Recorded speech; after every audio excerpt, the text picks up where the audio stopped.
Time to get to the business news with Nicholas Poynton. Okay, Nicholas, so media news today. MediaWorks has been sold, it seems, in principle, to the Discovery Channel. Yeah, What look, can you this tell will be us? huge news for a lot of those staff who've been waiting in anticipation now on the TV side of the business to see what will happen with their future since that announcement was made about 10 or 11 months ago.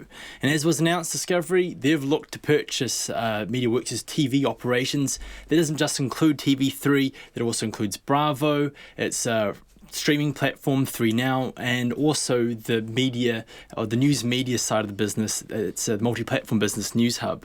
And there's been whispers about this deal for some time now. There was some gossip about whether Discovery had been engaging with talks with MediaWorks.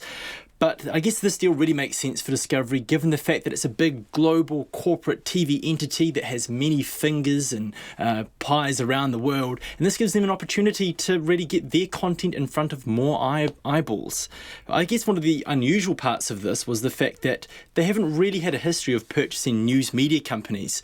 But in an interview with Discovery's president of the Asia Pacific, they say that they like the look of Newshub. They think it's an operation that continue to run in its current form, and they were going to leave it to sort of keep on doing that into the future. However, there are some questions about what will happen with the radio side of the business. Obviously, these two sides have been integrated for quite some time now, but that was sort of made clear to us a wee while ago that although the media and the TV and radio side are going to be separated, there's going to be a commercial agreement to them. So as some people are probably aware, that the AM show that's broadcast on the radio side of the business every morning, well, that's going to continue, but there's going to be a commercial agreement between the two. So the radio side of the business, they'll pay for that content as well. Newshub, they'll be supplying news to the radio side of the business as well, once again under a commercial agreement. And I guess one of the other big questions that was sort of hung around a decision about MediaWorks' potential sale is what will happen to that original and locally made content. Well, in an interview with MediaWorks' CEO Michael Anderson, he says that in the discussions he's had with the Discovery, they recognise the value of that locally produced content. They say it's been one of the key drivers of TV3's success in the past, and they don't really see any reason why that should change. That doesn't mean that we may not see any trims or cuts to the business. In an interview with Simon Robinson, that's the president from Discovery, when asked about if there would be any further job cuts, he wouldn't be drawn on any questions about that. So that's really a wait and see part of this deal as we look towards the future. So, look, this deal is going to be completed come the end of the year, and it's going to be we can look forward to the next chapter of this TV company. It's been a stalwart for so long here in New Zealand.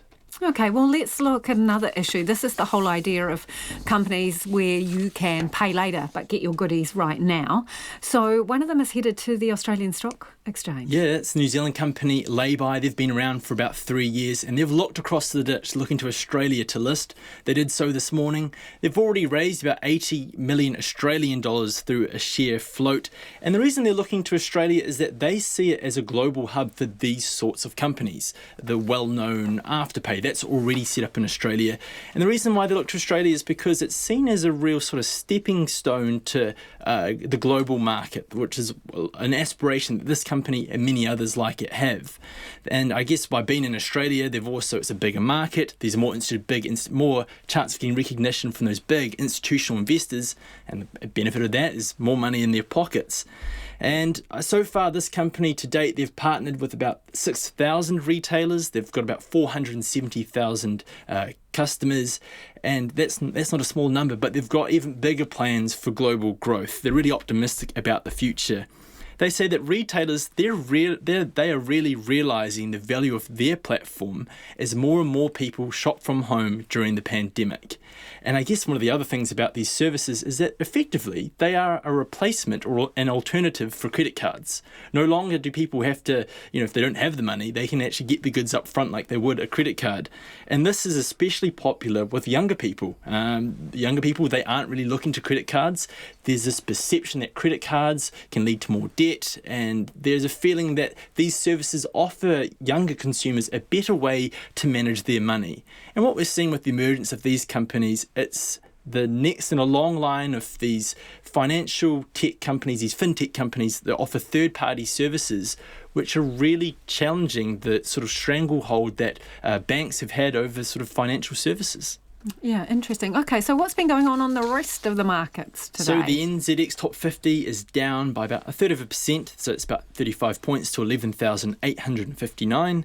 Our dollar is at 67 US cents, 92 Australian, and 50.6 British pence. And gold is up don't forget gold. Sorry, I couldn't forget gold. And gold is up $2.50 to $1,934 US an ounce. Thanks, Nicholas. Nicholas Poynton with our business news there.